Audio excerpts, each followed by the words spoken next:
सलमान पूछता है कि आखिर बात क्या है, तुम शादी क्यों नहीं करना चाहती हो, वजह क्या है? मैं क्या बताऊं, मेरी कुछ समझ में नहीं आ रहा है। वजह बताऊं भी या नहीं, बताऊं भी तो किस तरह, कहां से हिम्मत लाऊं? सलमान को मैं क्या जवाब दूं? मुझे कुछ समझ नहीं आ रहा है। उसने मुझे मुश्किल में डाल दिया है। मैं दूसरी शादी नहीं करना चाहती, पर वो है कि मेरे पीछे ही पड़ गया है, मुझसे शादी करना चाहता है। मैं दोबारा उन दर्दों को सहन नहीं करना चाहती जो मैं पहले सहन कर चुकी हूँ। अब सब ठीक ठाक चल रहा है, मेरी जिंदगी सही दिशा में चल रही है, मैं खुश हूँ और मेरी बेटी भी। सलमान जानता है कि मैं तलाकशुदा हूँ और मेरी एक बच्ची भी है, 5 साल की। फिर भी वो मुझसे शादी करना चाहता है और मेरी बेटी को भी अपनाना चाहता है। पर शादी करके मैं दोबारा उस पीड़ा में नहीं पड़ना चाहती जिससे मैं निकल कर आई हूँ। सलमान पूछता है कि आखिर बात क्या है, तुम शादी क्यों नहीं करना चाहती हो, वजह क्या है? मैं क्या बताऊं, मेरी कुछ समझ में नहीं आ रहा है। वजह बताऊं भी या नहीं, बताऊं भी तो किस तरह, कहां से हिम्मत लाऊं? क्या इन दागों के बारे में उसे बता दूं? दाग, हाँ, ये दाग जो मिटने का नाम ही नहीं ले रहे हैं। अब तक ये दाग दहक रहे हैं यहाँ मेरे सीने पर। मैं पहली शादी भी नहीं करना चाहती थी इन्हीं दागों के चलते, पर मेरी अम्मी नहीं मानी, मेरे पीछे ही पड़ गई। वे समझाती, बेटी, शादी के बिना एक औरत अधूरी है, शादी के बगैर उसकी जिंदगी जहनुम बन जाती है। तू शादी कर ले, तेरे दोनों भाइयों का क्या भरोसा, तुझे कब तक सहारा देंगे, अभी तेरी भाभियों का मिजाज बैया है, आगे चलकर वे भी तुझे बोझ समझने लगी तो। पर ये दाग, मैं अम्मी का ध्यान दागों की ओर दिलाते हुए कहती, अम्मी, इन दागों का क्या करूं मैं, ये तो मिटने का नाम ही नहीं लेते, ऊपर से दहकने लगते हैं समय समय पर। फिर भी आप कहती हैं कि मैं शादी कर लूं, क्या ये दाग छिपे रहेंगे? क्या ये दाग मेरे शौहर को दिखाई नहीं पड़ेंगे? अम्मी चुप्पी साध लेती, फिर रोने लगती, बेटी, इनका जिक्र मत किया कर, ये दाग है तो तेरे सीने पर, मगर जलन मुझे भी देते हैं। तब आप ही बताइए कि इनके रहते मैं कैसे शादी कर लूं? नहीं बेटी, तू शादी जरूर कर, तुझे मेरी कसम, मेरी जिंदगी की यही तमन्ना है। आखिर मैं हार गई, मैंने शादी के लिए हाँ कर दी और मेरी शादी धूमधाम से हो गई शाहरुख के साथ। पहली रात को मुझे देखकर शाहरुख की खुशी का ठिकाना नहीं रहा। शाहरुख मुझसे कस्में अदा करने लगे, जहान भर की खुशियां लाकर मेरे कदमों में रख देने को बेताब हो उठे। शाहरुख को खुश देखकर मैं भी खुश हो गई, पर मेरी खुशी कुछ पलों की थी। शादी के दूसरे ही दिन जब मैं शाहरुख की बाहों में थी और ये मुझे चांद तारों की सैर करा रहे थे, अचानक जमीन पर आ गिरे धड़ाम से और करवट बदल ली। मुझे कसमसाहट हुई, क्या बात हुई, क्यों हट गए? मैंने शाहरुख को अपनी बाहों में भरना चाहा तो शाहरुख ने झिड़क दिया और दूर जा बैठे। क्या बात है, आप नाराज क्यों हो गए? ये दाग कैसे हैं? ओह, मुझे होश आया, मेरी नजर मेरे सीने पर गई, मैं दहल गई, मैंने उसे दुपट्टे से ढक लिया। कैसे हैं ये दाग? बहुत खराब लग रहे हैं, सारा मूड चौपट कर दिया। किस तरह के हैं ये दाग? मैं शाहरुख को अपने आगोश में लेते हुए बोली, ये दाग चाय के हैं। चाय के? जी, मैं जब छोटी थी, यही तकरीबन 5 साल की, मेरे सीने पर खौलती हुई चाय गिर गई थी। पूछो मत, मैं तड़प कर रह गई थी। इनका इलाज नहीं हुआ था, इलाज हुआ था और ये तकरीबन ठीक भी हो गए थे, पर क्या? एक दिन इन जख्मों पर मैंने एक क्रीम लगा ली थी, तभी से ये दाग सफेदी में बदल गए। बहुत इलाज करवाया मगर सफेदपन गया ही नहीं। कहीं ये दाग वे दाग तो नहीं जिसका ताल्लुक खून से होता है? न बाबा, न वे वाले दाग नहीं हैं जो आप समझ रहे हैं। ये तो जले के निशान हैं। मैं शाहरुख को अपने आगोश में भर कर चूमने लगी। शाहरुख भी मुझे प्यार देने लगे। अभी कुछ देर ही हुई थी कि उनका हाथ मेरे सीने पर आ गया। देखकर उनका मूड फिर खराब हो गया। वे दूर हट गए। वे मुझसे दूर रहने लगे। मैं कोशिश करते करते हार गई। वे मेरे करीब नहीं आते। एक ही छत के नीचे हम दोनों अजनबियों की तरह रहने लगे। वे मुझसे नफरत तो नहीं करते थे, पर मोहब्बत भी नहीं। मुझे रुपए पैसे भी देते थे, पर प्यार नहीं। जब भी प्यार देने की कोशिश करती, दूर हट जाते। फिर सुबह मेरे हाथ से चाय भी नहीं लेते। चाय का नाम सुनकर उन्हें मेरे सीने के दाग याद आ जाते। मन उचाट हो जाता। इसी बीच मुझे एहसास हुआ कि मेरे अंदर कोई नन्हा वजूद पनप रहा है। मुझे खुशी हुई, पर शाहरुख को नहीं। उन्होंने एक फैसला ले लिया था। वो था मुझे तलाक देने का। उन्होंने मेरी कोख में पनप रहे वजूद को तहस-नहस करवाना चाहा। मुझे रजामंद करने में पूरी ताकत झोंक दी, पर मैं नहीं मानी और जीती रही उसी वजूद के सहारे। आखिरकार उस वजूद ने दुनिया में आंखें खोली। मेरा सूनापन कम हो गया। मैं उस वजूद से हंसने बोलने लगी, अपने गम को भूलने की कोशिश करने लगी। धीरे धीरे मेरी बेटी मेरी सहेली बन गई।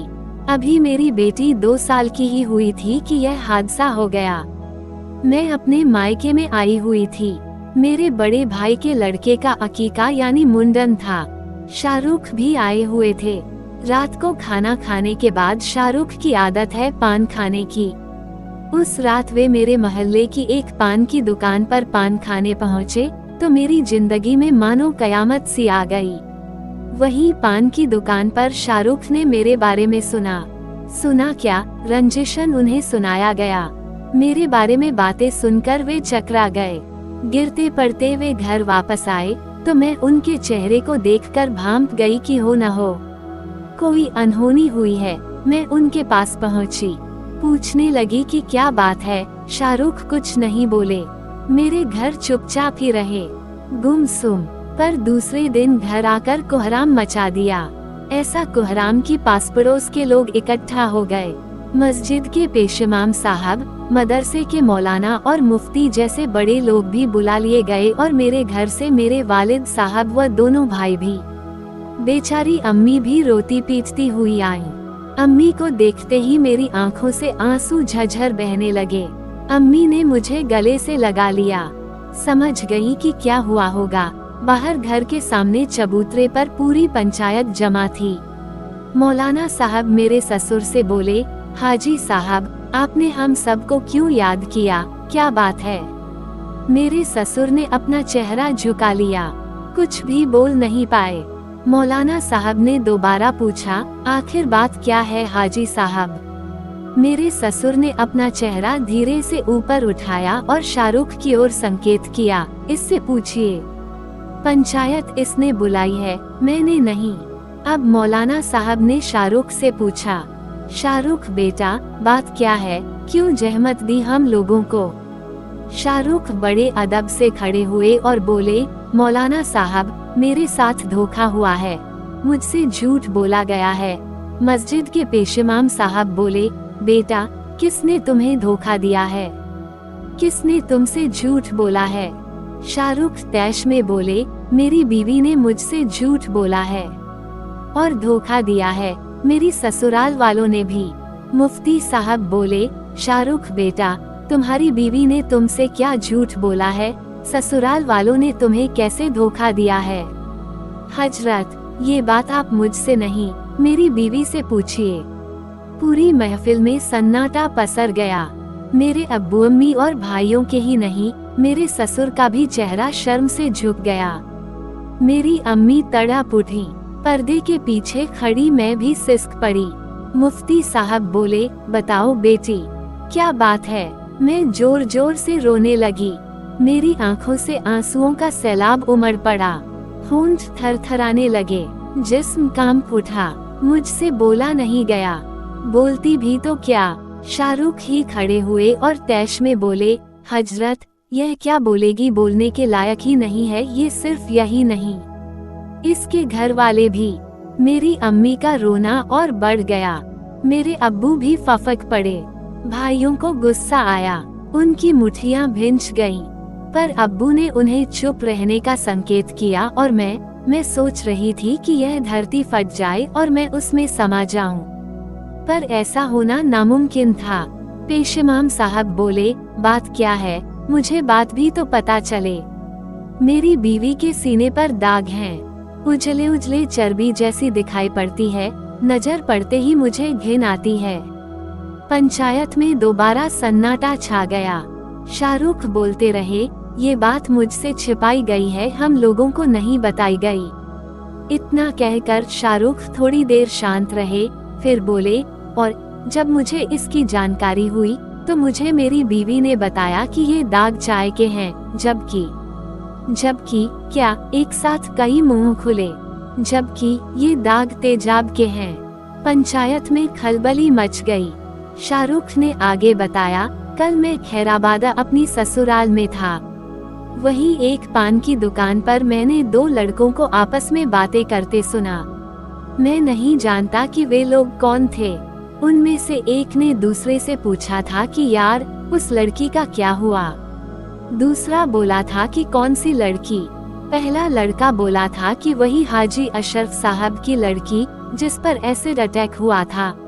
दूसरा लड़का बोला था कि अरे, उसकी तो शादी हो गई, 2-2.5 साल हो गए हैं, अच्छा शौहर पाया है उसने। इतना सुनना था कि मेरे होश उड़ गए। आगे उन लोगों ने क्या बातें की मैं नहीं जानता, लेकिन हजरत, मैं ये जानता हूँ कि मैं कहीं का नहीं रहा। पहले तो किसी तरह एक साथ बसर हो रही थी, मगर अब हम साथ नहीं रह सकते। मुझे इस झूठी औरत से नजात दिलाइए। शाहरुख अपनी बात पूरी करके बैठ गए। पंचायत में कानाफूसी होने लगी।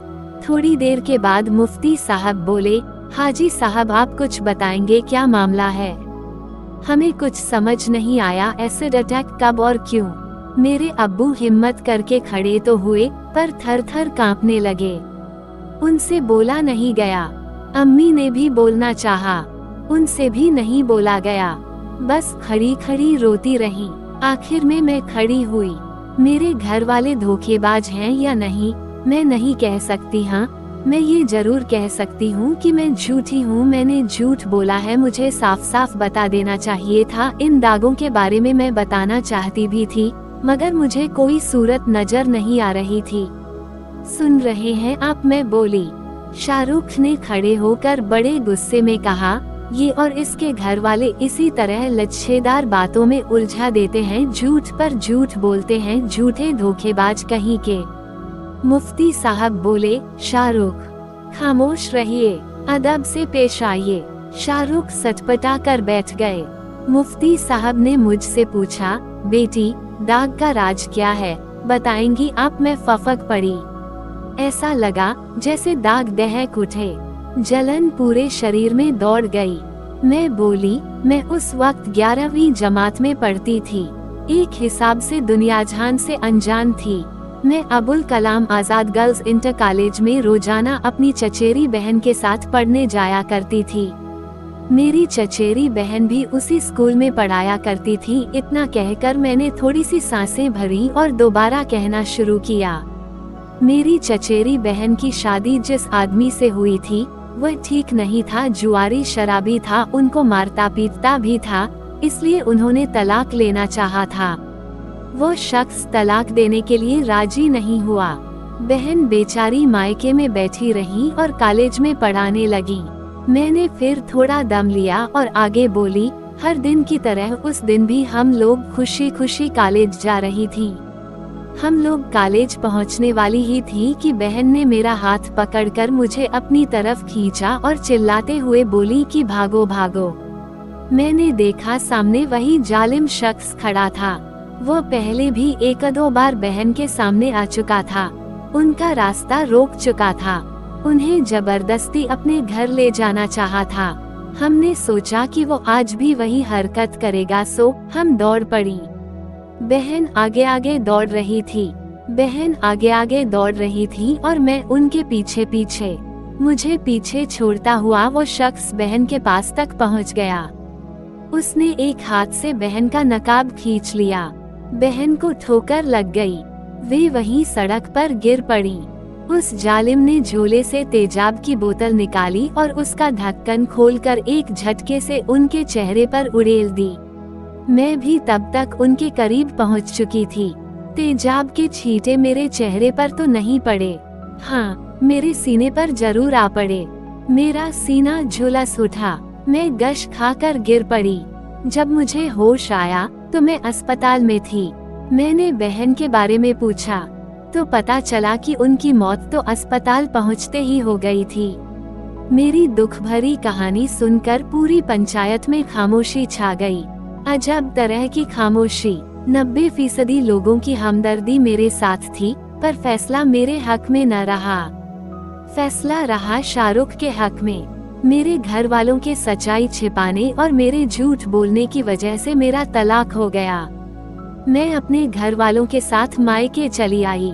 शाहरुख ने बच्ची को लेने में कोई दिलचस्पी नहीं दिखाई। यह मेरे लिए अच्छी बात हुई। मैं अपनी बच्ची के बगैर एक पल जिंदा रह भी नहीं पाती। मैं बीएड तो पहले से ही थी और टीईटी भी। अभी जब 1 साल पहले सहायक अध्यापकों की जगह निकली तो मेरा उसमें सिलेक्शन हो गया। यही 10 किलोमीटर की दूरी पर मेरी एक प्राथमिक विद्यालय में पोस्टिंग भी हो गई। वहीं मेरी मुलाकात सलमान से हुई। सलमान पास ही के एक माध्यमिक स्कूल में सहायक अध्यापक है। जब से मुझे देखा है, अपने अंदर मोहब्बत का जज्बा पाले बैठा है। मुझसे मोहब्बत का इजहार भी किया है और शादी करने की इच्छा भी जाहिर की है। मैंने न तो उसके प्यार को स्वीकार किया है और न ही उसके शादी के प्रस्ताव को। मैं दोबारा उस दर्द को झेलना नहीं चाहती।